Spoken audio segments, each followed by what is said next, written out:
So the second lecture is the most difficult one. It's about the Melbourne scale. That's always the hardest stuff. We start with the topic is how to shift from Christian values education to recontextualization. That's the topic of the second lecture. First, we will try to formulate a challenge. Secondly, we will criticize Christian values education, try to explain it as a form of reductionism. And then the third part is about shifting towards the alternative of recontextualization. And we would like to challenge you. And that's the first step. I hope it's not too provocative. But what we have done is on the left side, we have a picture of a school in Australia. Secondary school, whole school mass, you see on the left side. And on the right side, we have put the graphs of that exact school. Okay?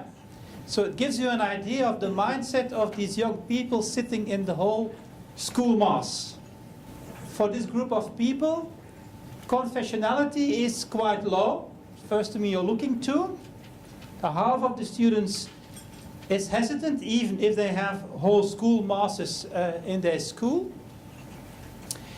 These students are especially seeing in their schools values education, both on the factual, and they are happy with it on the normative level. It stays like that. They also see tendencies in the school for recontextualization and reconfessionalization. They reject reconfessionalization, and their enthusiasm for recontextualization is diminishing. Yeah? So you see a combination of values education with reconfessionalization and recontextualization. Students like the values education, but what worries, of course, for this school is that there are strong secularizing tendencies on the normative level within that school. So even if it is a whole school mass and it looks like everybody is the same, behind that there's a lot of differences that this priest doing this Eucharist faces, and Jan will explain that further. To put some numbers on it using the subpopulation method, in fact proportionally 1 in 11 students are reconfessionalizing. Yeah? They sit up front, they love going to Mass, they're proud going to a Catholic school that organizes Eucharists, and would like to strengthen its traditional sacramental identity. Another subgroup comprises of about 1 in 3 students who would like to recontextualize the Catholic identity of their college. They like the Catholic faith as well, but feel the need to develop the faith tradition while reading the signs of the times. In the large aisle on the left are those who prefer Christian values education. 4 in 10 students tolerate Catholic school identity. They like the values at school but wouldn't mind if its religious identity diminished. They incline towards secularization and are not too fond of whole school masses. 1 in 5 students sit at the back of the hall. They clearly opt for secularization, despite being subscribed in a Catholic school. Throughout all the XE surveys, these students consistently respond in a non-believing way. They don't know how to prepare for Mass, they don't see the point of it, they don't really care about it, and they wish they wouldn't be obliged to sit there. But there's a challenge, a diversity of positions, and our research shows how diverse it really is. Okay, so the Melbourne scale then in fact shows the different options that we have.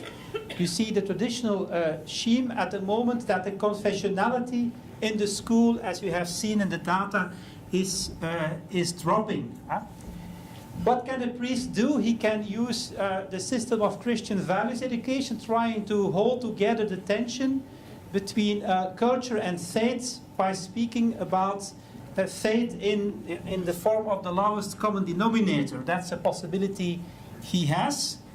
He can choose for reconfessionalization, not entering into dialogue with the context, but then you will see that he will lose a lot of people even during the Eucharist. Of course, he will not choose for secularization, or he could try to make the shift from values education to recontextualization. So the success of this Eucharist depends on the position that the priest, especially in his homily, will take in relation to that diversity in his Eucharistic community in the school. So we have again different cartoons to show the 4 or 5 different types, and Jan will explain them to you. This is a representation of the confessional school, or confessionality. We've got this question from Australians. The chook on the tower's tip is a weathercock, a wind indicator, typical for church buildings in Flanders. Not all of you are familiar with it. This is a church building and a school merged into one. The school is the church building, and all those who go there are initiated Catholics who are to be socialized into the Catholic religion. Confessionality. Christian values education is trying to bridge the gap between culture and Christianity. There is a bridge between the tower and the church. Of course, the bigger the gap is growing, the more difficult it will be to bridge the gap. And the risk is, and that's the danger and the paradox of values education, that the confessionality, the religious identity, begins to waver. You see the tower is falling down. When this continues uninterrupted, what will happen in secularization? The tower will collapse, and only the secular school building remains. What will be the response of reconfessionalization? To restore the church, right? To rebuild the tower attached to the school building, going back to the way things were in the past. Now the recontextualizing one, we've had a lot of thought to make it, and we came up with this. Indeed, a rebuilt school, but in a modern way, with metal and glass and model constructions, modern technologies and teaching methods. All are welcome. There's a great transparency and openness for dialogue and encounter, and the Catholic faith is recontextualized in a clearly confessional school identity. So here we have them all in the diagram once more. What we like to stress today is people often ask the question, what does this grey arrow means in this very well-known Melbourne scale? I'd like to explain this to you today. In fact, it says that Christian values education works as long as the confessionality of the school is high enough. Yeah? We sometimes call the confessionality the petrol tank, the Catholic petrol tank of the school. As long as that petrol tank is full, you can drive on values education. Meaning that if you connect, and that's the second arrow, Jan, if you connect culture with Christianity in a context with high confessionality, this will work very well. And this has worked for many decades very well, also here in Australia. We also call this the monocorrelation. It means you connect elements of the culture straightforward and unilaterally to Christian elements. The problem is if the gap is growing, if that secularization, if other worldviews come in, then you get a much more complex dynamic, and these arrows. Yeah, you see here the arrows of hermeneutics. You see, that's more complexity. That's a very simple system, strategy, monocorrelation, works if you are in a good confessionally based institution. At the moment that you open up that hermeneutical space, it becomes much more complex. We call this also technically multi-correlation. The next slide is the status questionis of this second lecture. What we see is that despite all our attempts, secularization, think about the census, and pluralization continues to move on. And we together invest a lot in XE, both theoretically and practically, but we cannot stop in some way these sociological processes, and it gives sometimes an experience of powerlessness. How should we act? How should we make progress in such a context? Now, we say you have first to understand, assess what happens before you can enhance. The core message of XE has been, from the beginning on, is the paradox that continuing in a context of pluralization with Christian values education, continuing with that monocorrelational strategy, produces paradoxically secularization. That's in fact the central idea we want to bring to you. And this analysis has been made from the start of XE, but more and more data that come in show that this is in fact happening here in this context. So what we will do today is to bring again that same message, looking for new examples, new language to explain this to you. The problem is that people tend to misunderstand the concept of Christian values education. And I had a talk with Paul in Leuven about this, and I agree with his remark that it would have been better if we have chosen another name for Christian values education. The problem is, this comes from my colleague Lieven Boeve, invented these 5 categories and we just took over. He speaks about Christian values education. The question is that the best term to explain what we mean with Christian values education? And should we not use another term? Because it's not about the term, it's about the process that happens under our nose every day, massively in Australia, and of which we can show through our data that in fact it brings secularization with it. So, and we like today to look to explaining this in a new way to you. That's the status questionis. Speaking about the data, this summarizes all data we have for Victoria in the last 6-7 years. And I just walked through it again together with you. These are the results of the Melbourne scale of the staff. Yeah? And you see primary, secondary school, you see that still confessionality is, the petrol tank is still considered to be very full. Yeah? If you make a quick jump here onto the next slide, the students have a look. The confessionality the students are seeing is much lower. Yeah? So teachers, principals, staff overestimate the confessionality. Yeah? That's one thing. Secondly, you see values education is strong, yeah, both on the factual and they even like more on the normative level. You see?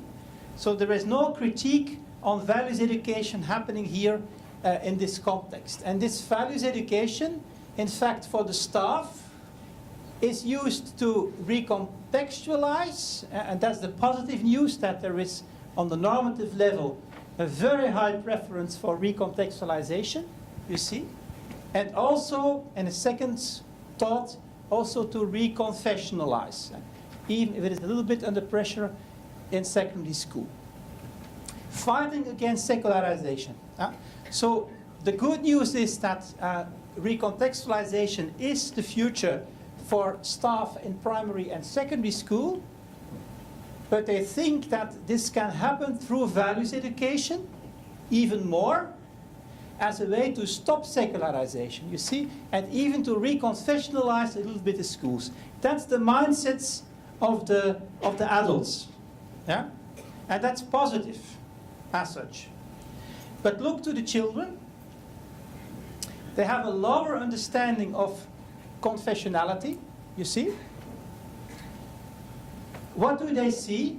They see in the first place values education, you see. They do not see in the first place, they see recontextualization, but not as much as values education.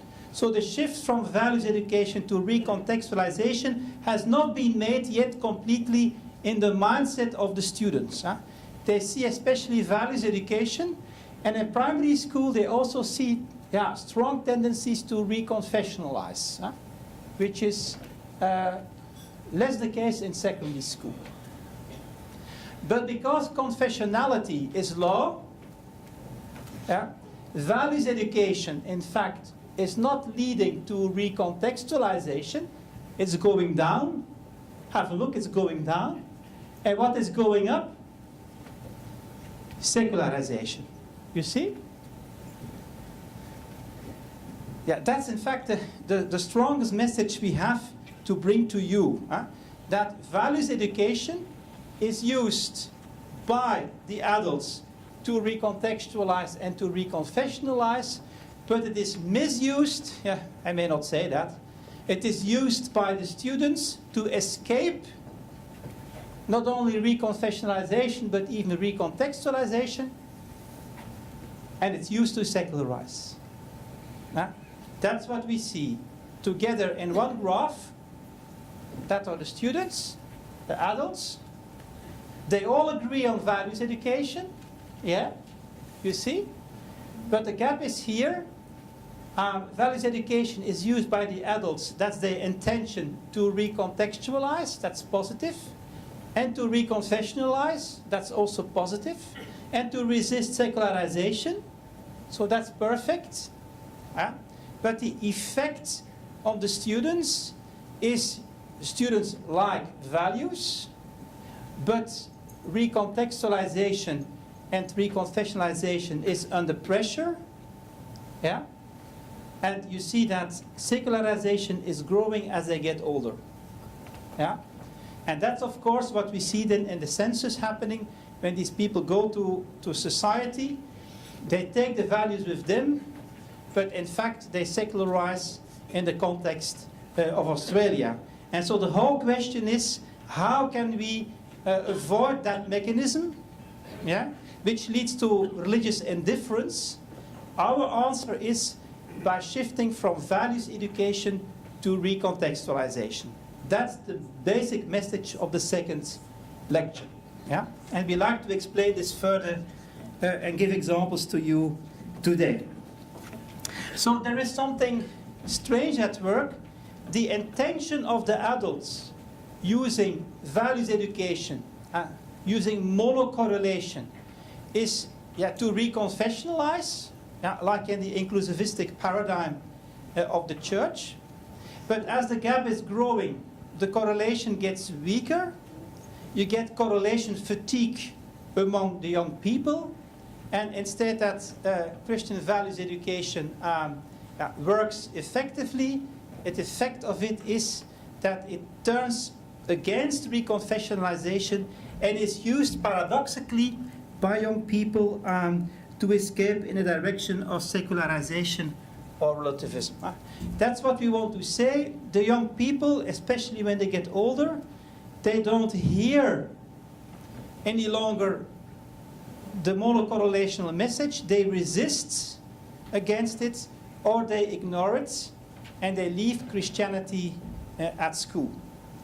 And we like to warn against Christian values education for that reason. We will criticize it because it reduces also the Christian tradition to anthropocentrism.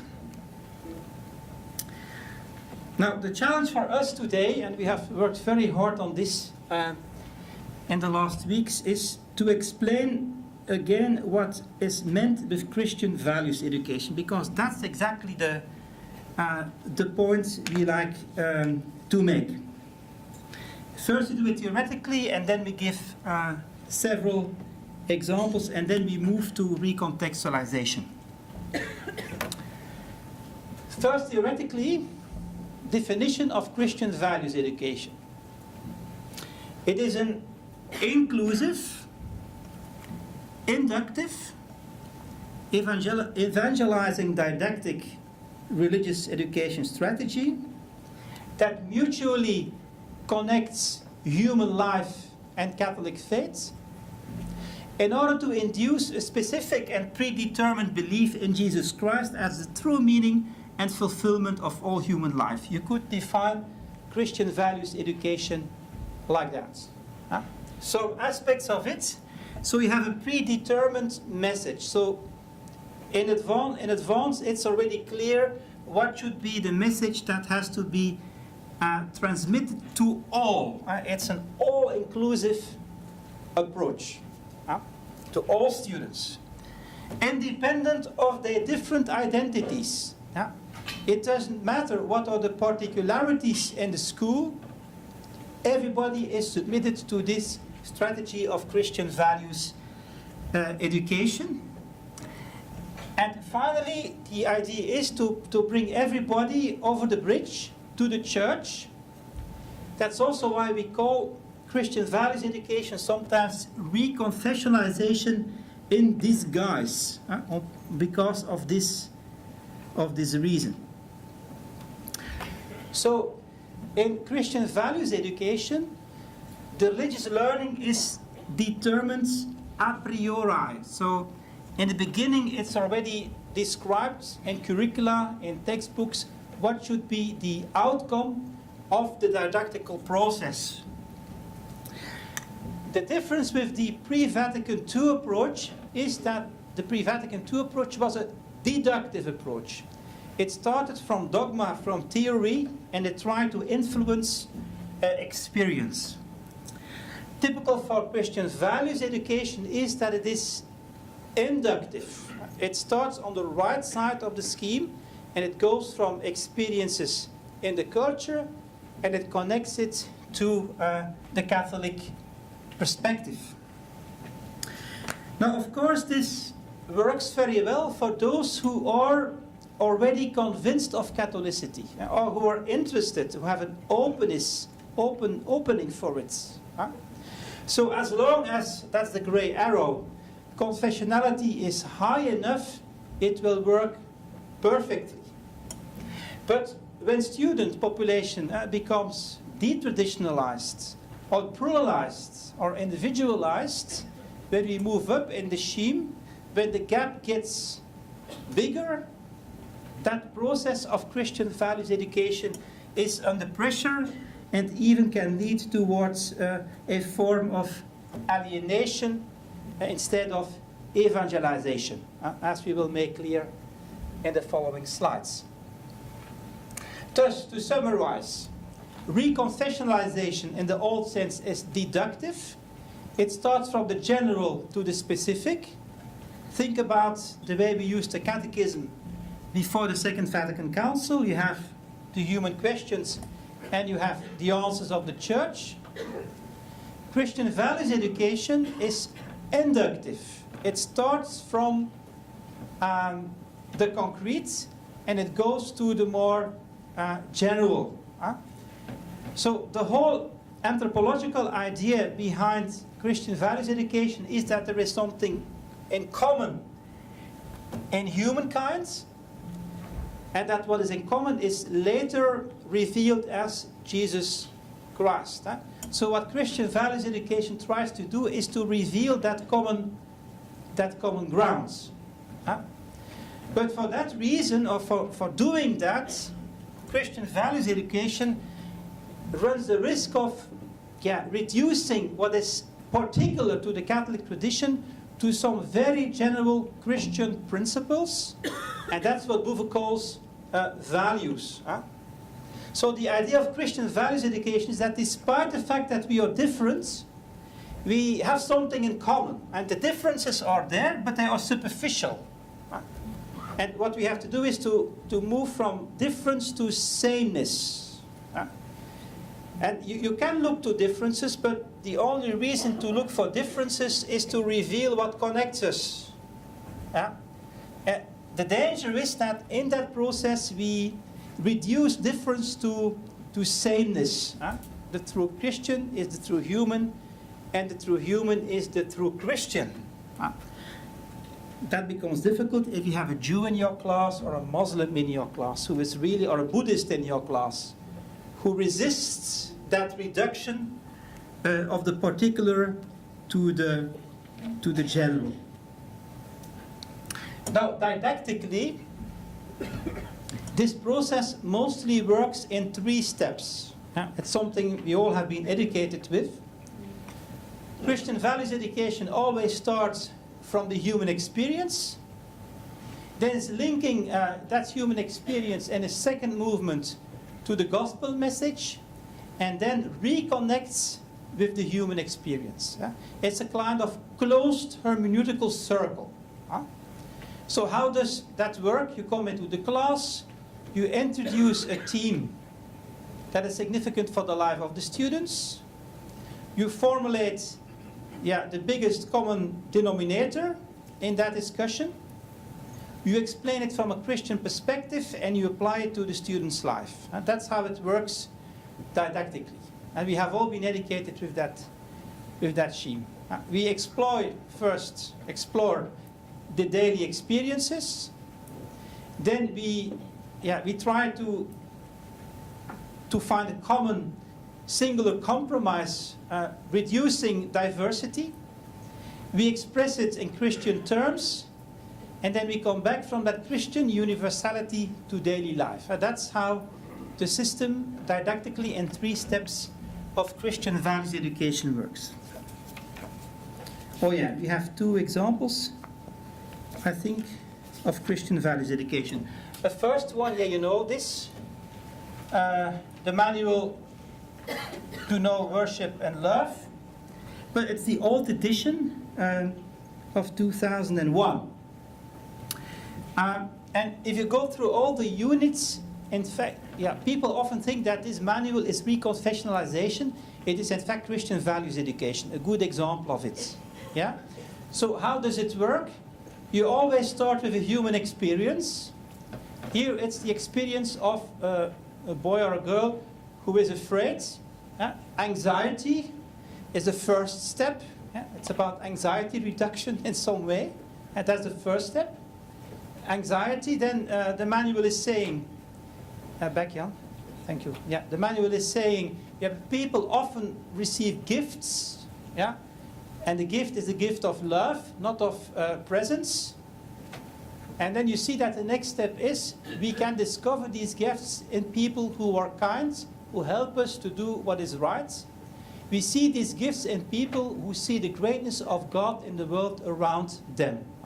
You see there is a kind of fluent, harmonizing way from the human experience to the divine, as if this is evident, and if this is a reality for everybody. So that's inclusive. Everybody, if he likes it or not, if he is different or not, is taken in the second movement of reference to the divine. And it's also very inclusive. We can discover these gifts in ourselves too. We, in the plural. So everybody, independent of your particularity, is included in the second movement. And then you see the second step, as the next one, is that's the correlation. Also, the disciples of Jesus were anxious, but Jesus also gave a gift, the gift of the Holy Spirit. That's a second movement. And we receive this gift in baptism and receive this gift in confirmation. It's very well constructed. It's Christian values education. You see also that it's reconfessionalizing with aspects of literal belief. The way that Pentecost is presented here in the picture refers to some forms of literal belief. And then the next step, the third step, is going back to life. I wonder, all things of life, a home activity and a prayer, to integrate it in your personal life. That's Christian values education. Being educated as a Christian myself in the 60s and the 70s, this was or would be evident for me. That you have this very fluent, harmonizing, almost perfectly closing hermeneutical circle from the human to the Christian, and from the Christian to the human. It's an example of Christian values education. Why is Bouvet calling this Christian values education? Well, because of course values, moral formation, are the easiest way to find a common denominator. That's then the gap is not that big if you use values. Everybody loves each other. And then it's easy to explain God as love. Yeah? So values are an easy launching path to jump into the Christian tradition. But in fact, this strategy do not necessarily need values. It could also use broader, all topics that are relevant to the meaning of life can be used, like anxiety, can be used to use Christian values education. In this sense, I agree with Paul that the term Christian values education is a little bit misleading, because it's not about Christian values as such, it's about a monocorrelational use in didactics of the human experience, especially in a context where confessionality is disappearing. Values education uses inclusivistic language. You can hear if a teacher is speaking when he is thinking out of a values education paradigm. He speaks about our Catholic identity, our faiths, our values and norms. So it's the first person plural. The question is, of course, who is our? If you speak in a school that is pluralizing, is that everybody? Is this not factually denying the plurality of the school population as we see it happening in the census? Do not assume commonality where there is no existence of it. That's the idea. That's why we say in recontextualization, we will not speak about our identity, but we will say Christians believe that. That means we will show the particularity of our perspective. And we will not presume that everybody automatically belongs to it. But it's a choice you have to make. Christian values education also operates mostly based on the idea, remember the secularization paradigm, that we are gradually losing our Catholic identity. So you see the quotes here. If I ask a principal, are you in a Catholic school? And he answers me, oh yes, we have still morning prayers in our school. Listen to the word still. Still means for some time, but we are losing it. So we are shifting from Catholic belief to a secular society, but we are still doing it. Students are disengaging and losing interest, is again from a secularization paradigm. Or negatively, we no longer know how to prepare, or they no longer know how to prepare for Mass. It's always Catholic identity in the negative relation to the loss of identity typical for secularization. We need to make Catholic identity stronger again. It's fighting against secularization. You see, that's the background of Christian values education. It's negative. It's thinking about what you're losing. It's not recontextualizing, as I will explain later on. Jan will summarize for you the main critiques we have towards Christian values education. Jan? Firstly, and we've said this before, we will say it again more explicitly, we think that Christian values education is in fact ineffective, which is a pragmatic counter-argument. It means it doesn't actually work. So my Christian movement runs aground. The Christian coupling happens later and later in the process, or not at all. The students no longer get the intrinsic bond between experience and Christianity, that is a presupposed intuition, or that we need the high confessionality. And all that remains is a compromise of generally shared values and life principles, which is why we say that values education is a reductive strategy.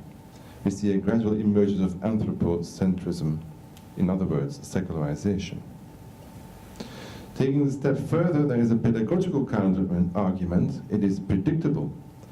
And you might know these terms, correlation fatigue and the shutter phenomenon, that the students are lowering the shutter.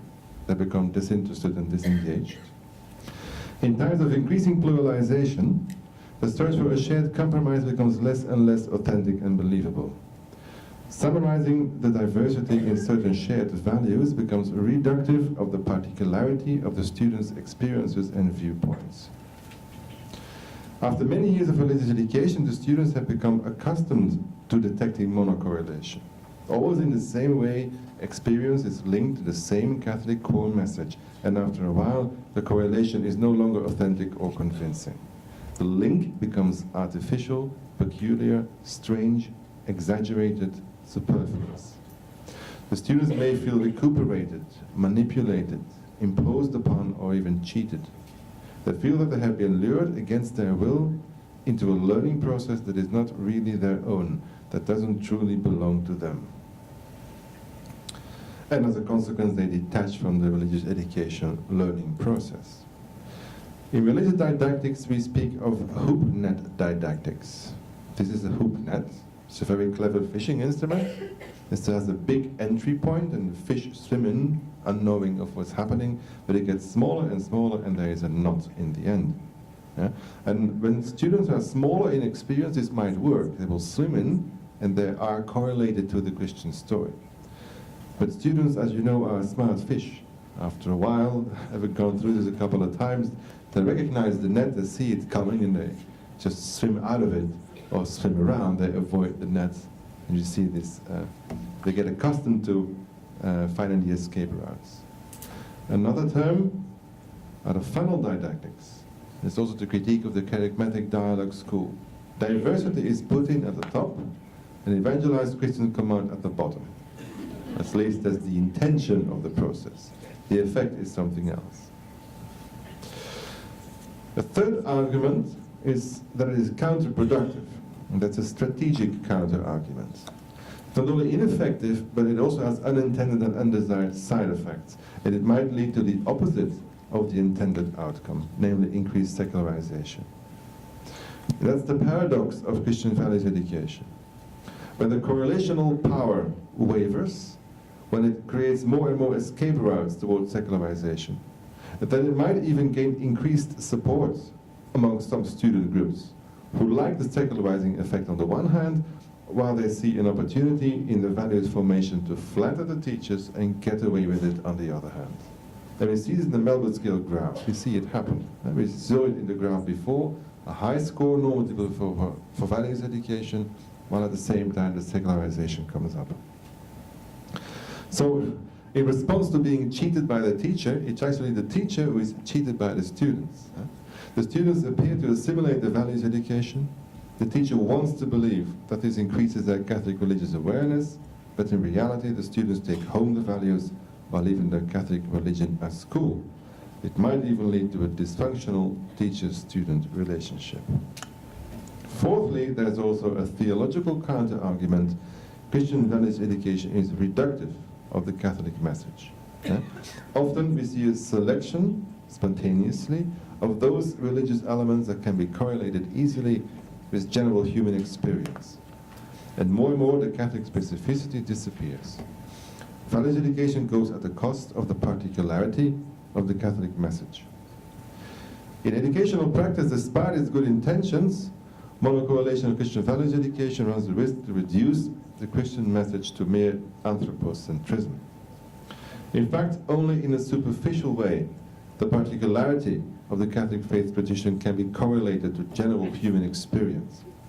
When we look closer, then Catholicism takes a stand against the way of the world. It turns around the values of the world, and more often than not, stories in the Bible or in the tradition interrupt generally shared human views and practices rather than correlating with them.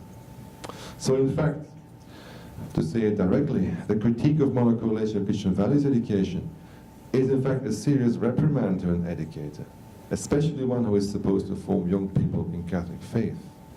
That's what we think. The reduction is again visible in this nice cartoon. Someone finally created the secular Bible after omitting everything offensive to anyone. It all fits in a 3-page pamphlet. Okay, we are laughing a bit, but a lot of teachers operate like that. That means they just are looking to what is anthropological, what you can sell anthropological in Christianity, and then they use a kind of mechanic of the 3 steps to make it Christian in some way. That's why we were thinking perhaps to change Christian values education to the concept of anthropocentrism, of anthropological reductionism. Could be another way to explain what we mean with Christian values education. So it's not about values, it's about the technique of connecting Christianity with the universal.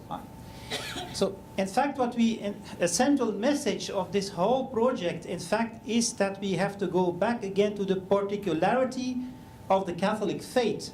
So, in contrast to the critiques of XE, it's a plea, in fact, to speak more openly from the particular perspective of the Catholic tradition itself. That's, in fact, what we are standing for. Not against the universality, but be aware within the universality of the particularity. This is the work of Bernadette. Where is she? Bernadette is here. Oh, hello, Bernadette, good to see you.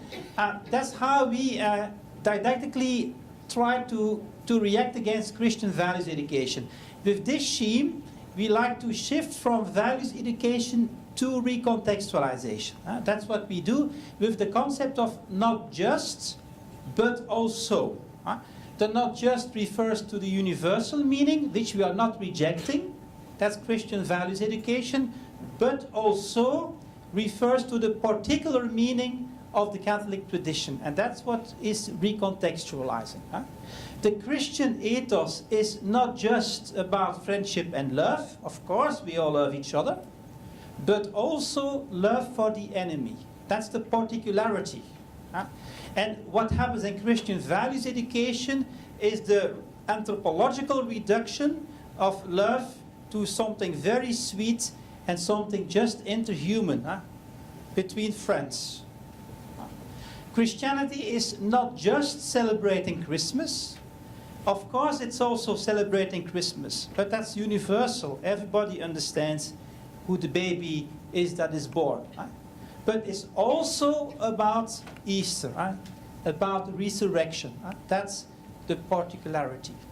Christianity preaches not just the resurrection of the spirit, but also of the body.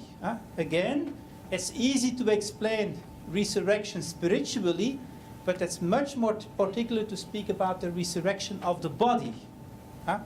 So you see how we try to shift here from values education, only looking to the common denominator, to the particular, the meaning of it, from the particular Catholic perspective. That's the shift you want to introduce. Again, here you have a summary of the 4 different critiques on values education. You can continue with it as long as your petrol tank is high enough, but do not forget that you, as adults, overestimate the confessionality that is still there. Yeah, you hear? Still there. In Catholic schools. It's ineffective, it's predictable, it's counterproductive, and it's reductive because it hollows out the religious core, and it leads in fact to people that are no longer bridging the gap, but just speaking about the human experience even in religious education. So, but the problem is, the fact is that the adults who are using Christian values education are convinced that they reconfessionalize through it. That's the double cheating. The teacher thinks that he is cheating the student, but the student in fact is cheating the teacher in some way. And we like to break down that lie. And we have found an example. I hope it's not too offensive, but we have tried an example of that monocorrelation, and we will explain this now to you. We will bring you to the Netherlands. And in the Netherlands you have the Efteling. You know the Efteling? It's a very famous theme park. Yeah, it's very nice to go with the family. It's about fairy tales, storytelling, imagination, fantasy, wonders, excitement, and a lot of fun. Yeah, you see images of the Efteling. World full of wonders. Interesting. Now the Efteling opened, you can find it on the internet recently, a new attraction, and that attraction is called Symbolica. Yeah? And you can see here it's all about symbols. Yeah? Now there is a vicar in the Netherlands, his name is Otto Grevink, and he has posted a clip on his website where he uses Symbolica to explain Pentecost. And we think this is a very good example of the traditional Christian values education. We will first look to the clip. We have subtitled the Dutch for you in English, and then we will make some reflections to try to show you in practice what Christian values education means. A clip of 2 minutes and 30 seconds, yeah?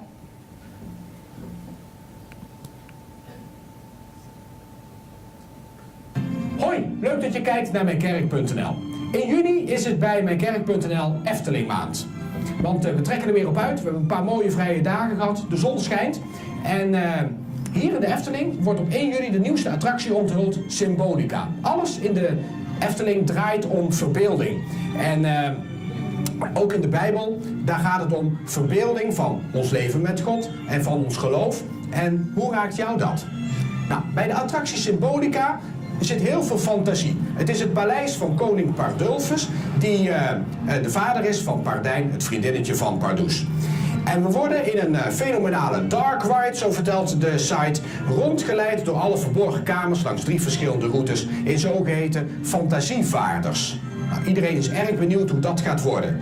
Maar vandaag op Pinksteren denk ik ook aan een verhaal dat bol staat van de symbolen. Het verhaal van Pinksteren. Daardoor soms ook heel moeilijk om uit te leggen. Waar gaan die symbolen over? Dat er leerlingen bij elkaar zijn die ineens vlammetjes van vuur boven hun hoofd krijgen en dan in allerlei vreemde talen gaan spreken. Waar gaat dat verhaal over? Nou, volgens mij gaat het hierover. Ze hebben een fantastisch verhaal. Een verhaal over Jezus. Alleen, wat moet je daarmee op het moment dat Jezus er niet meer is en dat je het zelf moet doorvertellen, dat je er zelf wat mee moet? En daarvoor stuurt God zijn geest. Waarom? Omdat, staat er dan, iedereen het verhaal van Jezus hoorde in zijn eigen taal. God spreekt ieders taal. God spreekt jouw taal. Het verhaal van Jezus is niet zomaar een verhaal wat jou misschien in jouw leven helemaal niet aanspreekt omdat het niet over jou gaat. Nee, het verhaal van Jezus gaat over jou. God spreekt jouw taal. En daarom ieders in zijn eigen taal. Het was in die tijd was het natuurlijk ondenkbaar. Zo multicultureel, zo in alle talen, zo voor iedereen. God is niet een God van de kerk. God is niet een God van de religie. God is iemand die jou in jouw taal wil aanspreken met het verhaal van Jezus. Dat is Pinksteren. Zo vol met mooie symbolen, een fantastisch verhaal. Ik wens je een hele fijne Pinksteren toe. Dag. A very enthusiastic vicar, isn't it? He looks satisfied at the end. So what we'll now do is analyze this approach from different perspectives. And we have elaborated it, and Jan will read the different perspectives. So the vicar himself thinks to himself, I'm doing a great job here. Pentecost is such a crucial event in the Bible, and God has given me the talent to open that timeless story to young people. I'm looking for a link to something young people really like, and it has some connection to Pentecost. If everybody's fond of the rich fantasy in the Symbolica attraction, then they're going to love the even richer imagination of the Holy Spirit in the Pentecost story. My approach is certainly an improvement of church catechesis that too often tends to ignore the life experiences of people, is it not? So I pray my newest clip will have great impact. Now, a primary school student might respond as follows. The Symbolica ride is so cool. Once I went 3 times in a row. I like this guy. He seems friendly, approachable and passionate, and he knows a lot about the Bible. I also like the little gap between his front teeth. Makes him kind of cute. I think I like Jesus too. The Pentecost story sounds very interesting, although also a bit mysterious. I don't really understand yet the connection with Symbolica, but if he says so, it must be true. I would be happy to believe it, and my older brother likes it too. Now, secondary college students might respond differently. Oh, not again. What has Pentecost to do with the Efteling ride? I'm not buying it. He's trying to trick us, to seduce us into liking the Bible story. I've seen this happen so many times. So I should go to church rather than to the Efteling. The latter's more fun, actually. Where will he go for his next clip about another great story? The Melbourne cricket ground? The Star Wars film set? I mainly participated in confirmation because of the feast and the presents, actually. But he seems to enjoy our positive response, so I'm happy to play along. At least I'll get good grades. Now, the theologian or religious didactic might analyze this as follows. The simple harmonization of the Pentecost story with the Efteling attraction risks to hollow out the particularity of the Catholic faith tradition. The monocorrelation reduces the Pentecost event to the fantasy of a fancy fair ride. Pentecost can be multi-correlated to so many interesting topics that are relevant for the students' lives and that show the Holy Spirit at work. And he picks the Efteling. If you look carefully, Vicar Greving hesitates to make the link between Symbolica and Pentecost. Twice. He says, and he waits a second. He knows that the correlation is superficial and needs to be left behind eventually, once he has made the jump into the New Testament story. Once the students are inside the hoopnet, the Efteling disappears from his talk. I appreciate, however, that at the end of his talk he tries to connect the multicultural society of the apostolic generation to the multicultural environment of young people today. There might be an opening for genuine recontextualization there. It's a pity, though, that it doesn't explore that further. Moreover, what will those students think whose parents cannot afford the expensive entry tickets, right? Now the vicar might respond again, well, if that's what I get for my efforts, then I'll stay in the church next time. Then I'll limit myself to the Bible story, skip the introduction, and start talking about Pentecost right away. After all, that's the important bit. I can't understand why the students don't like it. If they like the imagination of Symbolica, then they surely should like the imagination of Pentecost all the more, shouldn't they? Perhaps the old-fashioned catechesis remains the better way. It worked for me. Sorry to make fun of this sympathetic bloke, but he asks for it. That was on the slide, Jan.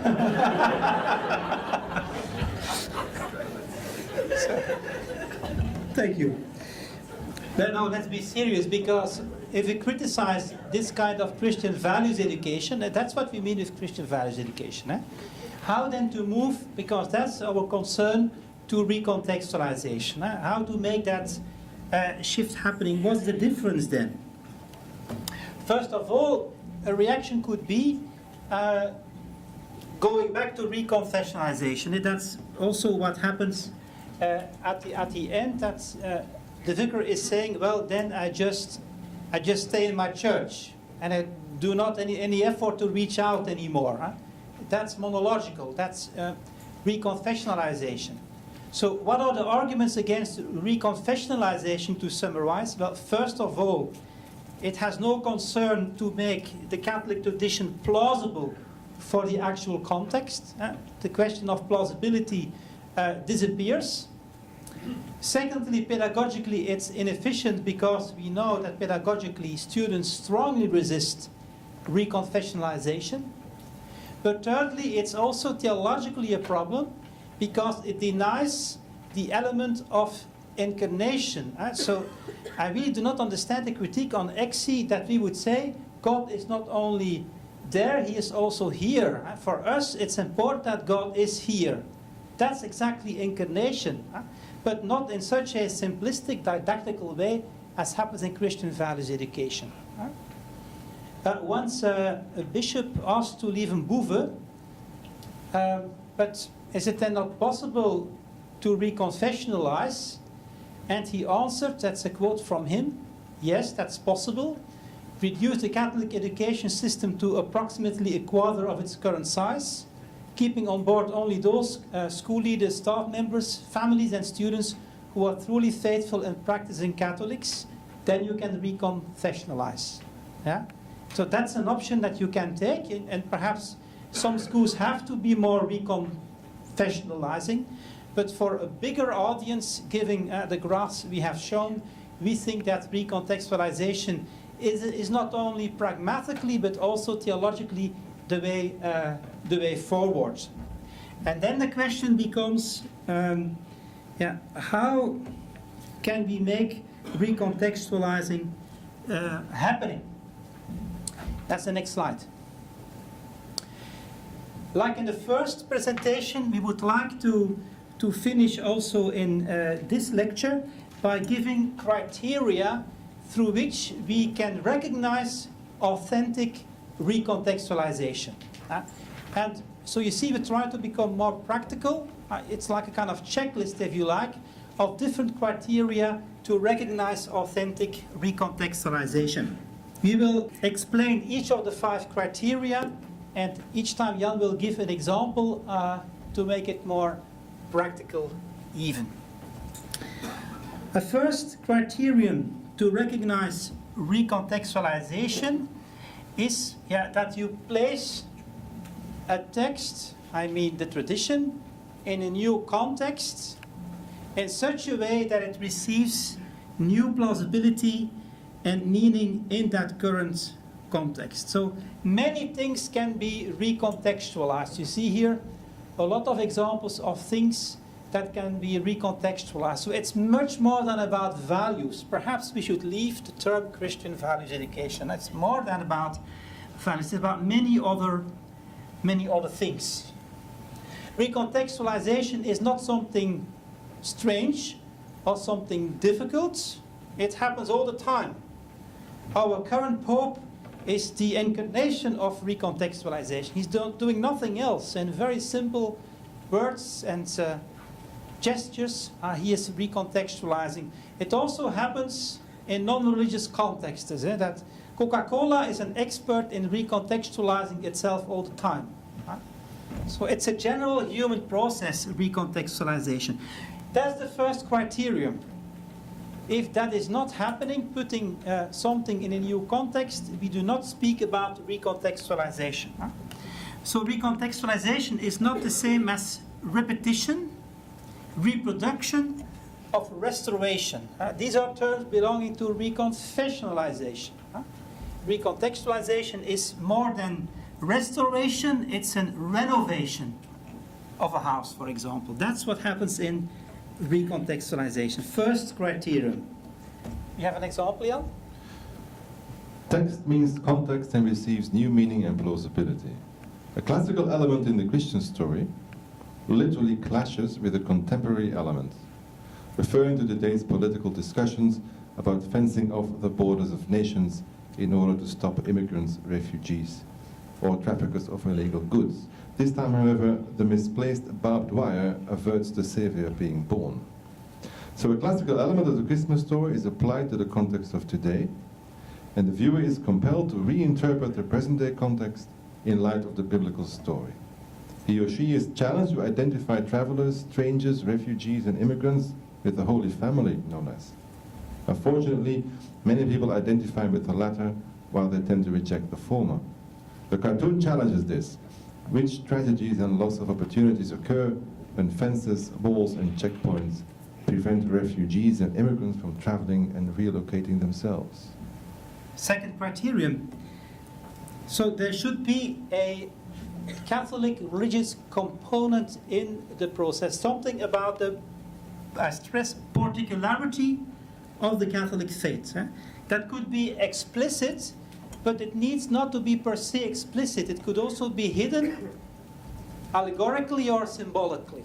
And in that case, you will need a learning process that opens up for the students the recognition, the discovery of that particular Catholic faith reference. So that reference is there before the process, during the process, and after the process of recontextualization. If the result is secular, then we do not speak about recontextualization, but about, we will show examples, secularization. So, and that Catholic faith element, of course, should be there, recognizing the 6 criteria, you remember, we have for post-critical belief: biblically inspired, in dialogue with the tradition, with respect of the human experience, in the dialogue with the sciences, loyal to the teachings of the church. I'm forgetting one, because, and the sensus fidelium, of course, should also be taken into account. If that second criterion is not met, we do not speak about recontextualization. Recontextualization is the recontextualization of the Catholic faith. Yeah? Jan, you give a good and a bad example of that second criterion. Contemporary artists are creative recontextualizers. This certainly provokes thought. It's called Jésus à l'hôpital, Jesus in the hospital, by the Dutch artist Wouter Herfkens. He combines religious themes with motives and elements from our daily lives, or with developments in society. He actually collects old and discarded crucifixes in second-hand shops, flea markets, or rubbish bins, then detaches the Jesus figures from their crosses and takes care of them. Lovingly, he cleans up the figures, he nurses Jesus' wounds, and covers his body in a little hospital bed. Although touching and funny, it's also serious. He reminds us that these crucifixes used to be in the center of churches, schools, and family homes. While they are being discarded today, do we have to save Jesus from being forgotten? Is it our calling to make him better again? Do we have to return the gift and take care of him now? Do we have to grant Jesus his well-deserved rest? These little installations evoke thoughts, various interpretations and discussions, and this makes them suitable for recontextualizing RE learning processes. And the second criterion is met. It is clearly a particular Christian reference in this artwork. Second example, and this is a questionable one according to the second criterion. On the left you see a stained glass window. Then they typically contain rich religious images and symbolism. On the right you see a window in a school, in a newly established sacred space in a Flemish school. And it contains colorful, partly transparent patches of color that create a certain mood effect in the room. It's very effective. It creates a special place in the school. However, is this recontextualization? Based on the second criterion that demands that there is an explicit religious reference to something particular in the Catholic faith, that's exactly what has been removed if you compare the left to the right window. The mood effect is there, and initiated Catholics who used to come in chapels and churches might recognize the effect, but the non-initiated will not do so. They will appreciate the colors, but not be reminded of the Catholic context. It depends on the content of the rest of the room whether it will be a recontextualized sacred space. But this window as such is not a recontextualization. Second criterion was that? A third criteria, they should not only be a reference to the particularity of the Catholic faith, they should also be a reference to the present day context. Otherwise, we cannot speak about recontextualization. And often we see that this element is absent in efforts of recontextualization, especially also in Australia. So, as Catholics, we recognize that, in fact, the context of today is the holy ground on which we stand and where God reveals himself to us and to young people today. So we have to take care of that present day context, which is sensitive for meaning. And sometimes there is an equal presence of text and context. Sometimes the context is at the background, sometimes the text of the tradition is at the background. So it depends. You can put different emphasis on the relation between text and context. But it's important to take that cultural context seriously. And read this sentence here. This cultural context should not be a priori dismissed misrepresented, manipulated, or recuperated. Yeah? We should respect it as it is in its own dynamic, not automatically making it holy, because sometimes it's not a way that converge with our triune God, but on the other hand, really authentically listening to it. And I think that is also what our Pope is doing. We'll have some quotes in the third lecture. He speaks about the genuine listening to the context in which we are living. If that third criterion is absent, then also there is no interaction with that context, and we can also not speak about recontextualization. Jan? In the side chapel of the cathedral of the German city Cologne, the impressive Kölner Dom, I found this remarkable installation. It's a fishing boat, and it's called Christ Sits in the Refugee Boat. Something unexpected and out of place you encounter, a wrecked wooden fishing boat. Part of an installation set up by the Archdiocese of Köln, which with a remarkable title projected on the floor, Christus sitzt im Flüchtlingsboot. That's the contextual component. It's an actual boat used by 120 people to cross the Mediterranean Sea from Libya to Italy. And you see pictures projected on the wall as a PowerPoint when the people got rescued from the boat. It's amazing to feed 120 people across the sea on this wrecked wooden thing. And it asks the viewer to identify with the people and to also switch positions with them.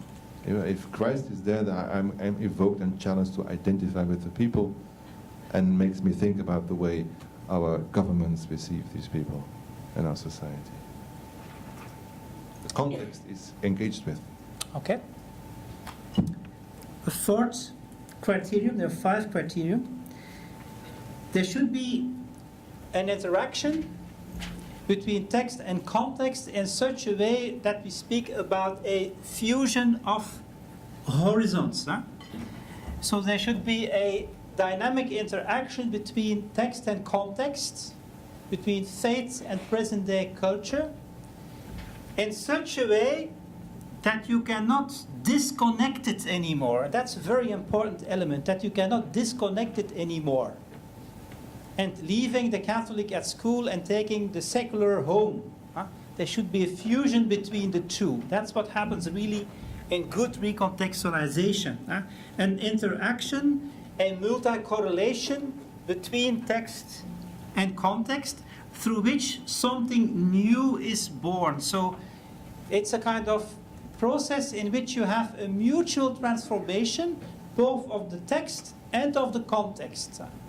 And that's in difference with a values education where you have a very superficial external coupling between Symbolica and Pentecost. You see the connection that is made there is very superficial. You can easily disconnect the two. And in recontextualization, you can't easily connect. Sometimes in that process, something unexpected happens. That's what Bouvet calls interruption. Not correlation, but interruption. It stops the evidence of the easy harmonization between text and context. Think about the boat we saw some minutes ago. So there should be an intimate encounter between the Christian particularity and contemporary life. Gadamer, the philosopher of hermeneutics, speaks about a fusion of horizons, in which there are complex relations. You hear that element of complexity again, complex, multi-layered connection between text and context. And it's in that dialogue that the particularity of the Catholic faith is really literally revealed to us. That's the fourth criterion. Often this happens also in a critical confrontation between text and context. The boat in the Dome of Köln is very, very challenging for us. So sometimes recontextualization will upset the community. It's a dangerous thing to do. You need to have an effort, you need to sometimes to take a risk. It's always sensitive if you recontextualize, especially if you enter a very strong hermeneutical space with a strong understanding of symbolism. That's where we're speaking of if you're in post-critical belief. And that's much more powerful than a mechanical approach of Christian values education that always blindly use the same 3 steps in a harmonizing, non-interruptive way. So it's not easy, it's demanding. You have to engage yourself also in it, if you do recontextualization. Christian values education, you can do it as a robot. You have not to be a believer even yourself. You can just produce the mechanism of it. Here you have to engage yourself. Of course, you have to know for that also yourself the tradition. So it's an encounter. It's not unilateral because text and context speak to each other. It's not an adaptation of the context to the text. It's not a question of, let's say, find a kind of compromise. It's really sometimes also a confrontation between text and context that happens. That's the 4th criterion. This caught our attention. Have you seen it? I think students will sit at the edge of their seat instead of shutting their blinds. Omeran, Angels Are Here, is the title of this painting by the American artist Judith Meyer in 2016. Have you seen the picture on the right, on the left? It's a little boy called Omeran who lived in Syria with his family in a house until a big bomb fell on his house. He was pulled out of the rubble, and this is a picture from him sitting in the ambulance. On the right you see André Loubier's famous icon, the Trinity. And this American artist combined the two in a very creative and innovative way. 3 angels are here. Angels are here, it says. You would like to say to Omeran, Mom and Dad are here. But Mom and Dad are dead, so they can't come. But the angels will take care of him. This opens the tradition and applies it, and it opens it in a very specific way. So, fortunately in this case, I can announce that Omeran's real mom and dad did survive. He lost a family member in the attack, but he is now united with his family. Okay, the 5th and the last criterion. What should happen in that process of recontextualization is a kind of existential transformation of those who are in the hermeneutical process itself. So it should end up in identity formation. Faith and life mutually are transformed. The subject is surprised. So recontextualization is not an intellectual thing. It's an emotional, it's an affective, it's a spiritual thing. And in secular terms, you could say there's a kind of aha-erlebnis. Things shift. Now I understand. Does it really mean that? That is what happens in recontextualization. So it's not only the tradition that is reinterpreted and the context, but also the subject, philosophically said, reinterprets himself or herself. And theologically seen, in fact, recontextualization is a work of the Spirit. It's really a moment of grace. There's an element of inspiration that happens also in classrooms when you take students with you in recontextualizing the Catholic tradition. It's not only an existential transformation, but it's also a form of revelation. It's, in fact, God entering the hermeneutical space, if you want, to put it more theologically. Recontextualization opens the hermeneutical space. I become receptive for new meanings, for new possibilities, for new insights. And it creates, in fact, a context where revelation can happen. Not automatically, and not guaranteed, and not certain, and not for everybody in the same way, and not for everyone at the same moment, but it creates the context in which the divine can enter into our existence. And in fact, if the human existence is not touched, then recontextualization in fact failed, then it remains pointless, sterile, and without fruit. So it's speaking about an interruption in the harmonization between Christianity and culture. Yeah? This icon might be an example of that. It's famous in the US. Christ of Maryknoll, it's called. It's an icon of the risen Jesus with a stigmata behind barbed wire. We can start interpreting. Is Jesus the prisoner looking towards us on the outside? Is Jesus the migrant, separated by barbed wire? Are we the prisoner and is Jesus looking at us? Are we the migrant and is Jesus trying to open the fence to free us or to welcome us? And so on. It plays with these meanings and it opens the story again. Another example. Jesus himself was the ultimate recontextualizer. Read the New Testament. One of many examples of the recontextualizations he performed is the remarkable event when he washed the feet of his disciples before they sat together for the Last Supper, as you know. A gesture of humility and servitude despite Peter's initial objection. For he who is the greatest in love is to be the servant of all. Now, in centuries to come, the popes have recontextualized Jesus' original recontextualization by washing and kissing the feet of priests, bishops, and cardinals at the Mass of the Last Supper on Maundy Thursday every year. On the slide, you can see Pope Benedict II, who performs this ritual in St. John's in Lateran Basilica in 2012.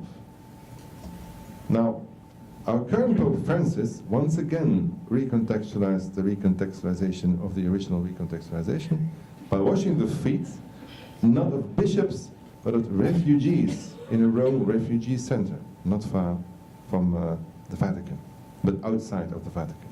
And for the first time, the Pope left the Vatican for this purpose, to wash the feet of lay people, Muslims, men and women. As some of you might know, in order to do so, Francis even had to change the rules that stipulated that the Pope must not wash the feet of women. Every year on Holy Thursday, our Pope chooses a new destination for this ritual. So far, next to the refugee center, he has visited a number of prisons as well. At the refugee center, Pope Francis gave a powerful message that was soon picked up by social media and news services around the world. We are at the humble service of our neighbors who are suffering. Like Christ, Francis reminded us of our calling and duty. And he also gave the message once more that the way in which the peoples in Europe usually treat immigrants is an outrage and unworthy of civilization, humanity, and certainly Christian culture. The reactions were divided, but the image sticks, as is the case for all good recontextualization. Okay. So, to summarize, 5 criteria: putting the text in a new context, the presence of the particular Catholic religious tradition, 3, the presence of a contextual element, 4, a deep interaction and not a superficial connection between the two, and 5, oriented towards an existential transformation that invites towards revelation. That's the 5 criteria in which we define recontextualization for you. We come to a summary of this presentation. This scheme more theoretically compares now values education with recontextualization. I will just run very quickly through it. Values education starts from the secularization paradigm. There's a gap, and we have to bridge the gap. Okay? We have to close again the gap between Christianity and faith. The recontextualization starts from the pluralization paradigm and accepts from the beginning until the end that there is diversity. Didactically, values education will work with monocorrelation, while recontextualization will work with multi-correlation. In the first, the values education works inductively or deductively. Yeah, I have no time anymore to explain that recontextualization works abductively, which is typical for the hermeneutical communicative model of religious education. Tradition is something static, tradition is something dynamic.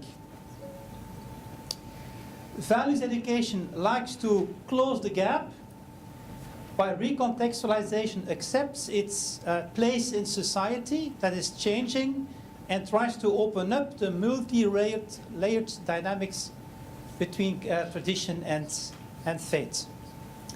Christian values education likes to reduce the differences, looking for a compromise, but which is mostly very horizontal compromise, while recontextualization again will speak about what is specific to the Catholic faith. In Christian values education, the meaning of education is pre-programmed. Here it's an open process with sometimes unknown outcomes. Values education is past-oriented. Recontextualization is future-oriented. It's concerned with the eschatological project of the kingdom of God. Values education is an easy technique, very simple technique, while recontextualization requires an engagement, a commitment, starting from within the hermeneutical circle. It's much more demanding to recontextualize. Values education is choosing the road of the least resistance, while recontextualization often will create interruptions in the didactical process. Values education starts from the idea that there is an imprint of the divine reality in each of us. Recontextualization, that's my lecture of last time, starts about the hermeneutical space, which is fragile. And finally, the linguistic signs of values education are negative. Do you still attend Mass? Still refers to secularization. In recontextualization, it will be another question. The question is there, you are going to a Catholic Mass, how do you experience that? That's a particular experience, speak about it. We are still praying the Lord's Prayer at school, still praying. Here, we started to pray using both classical and personal texts. Our Catholic identity, Christian values education, the identity of the Catholics in our school is another expression. Some students no longer know how to prepare for Mass. It's negative, positive. Those who will attend Mass are being taught by our Catholic students how to prepare. It's a much more positive approach. Christian values education uses inclusive language. Recontextualizing language does not ground religious identity in the past, but in the present. It takes into account diversity and avoids too much inclusive language. One more example. The Untouchables, Les Intouchables. A photographic series by Eric Ravello, a Cuban artist. It raises awareness and protests against violence against children. It's a human installation that includes 7 photographs that depict the main issues threatening the basic dignity of children around the world. This is a Brazilian child whose organs were trafficked on the black market, crucified on the back of a Western surgeon who profited on his behalf. Here a Japanese boy died by radiation poisoning, crucified on the back of a nuclear engineer at the Fukushima power plant. Here's a sexually abused Catholic school student, crucified on the back of a pedophile cardinal. A Muslim girl got caught in the civil war in Syria, crucified on the back of a soldier of the Syrian government army. And notice the Syrian flag on the back of the soldier's helmet. An Asian girl from Thailand is crucified on the back of a European sex tourist. A boy who suffers from obesity is crucified on the back of Ronald the Clown, the mascot of the global McDonald's fast food chain. And finally, an American schoolgirl got accidentally hit by a bullet, crucified on the back of an armed drug gangster. It's a charge against the liberal circulation of firearms in the US. The word untouchables refers both to those who must be protected, the children, and those who remain unprosecuted, the perpetrators. 7 innocent children are being crucified on their perpetrators, the adults responsible for their suffering and death, whose backs are turned and whose faces look away. The context of today's sometimes gruesome reality is being framed in a Christian religious perspective, while the meaning of Christ dying on the cross for our sins receives a recontextualized meaning for people today. By suffering and dying on the cross, Jesus in fact takes the place of these innocent victims. He radically and fully identifies with the children's fate and pays the price for the evil and the sin that destroyed them. And then he resurrects on the 3rd day, setting us free. These photographs may help Christians and other believers realize, revelation, who Christ is, what the Christian message is all about, what the iconic crucifix actually stands for, and what the deeper significance is of Jesus' death and resurrection for the concrete reality we live in today. It's about Easter. That's recontextualization.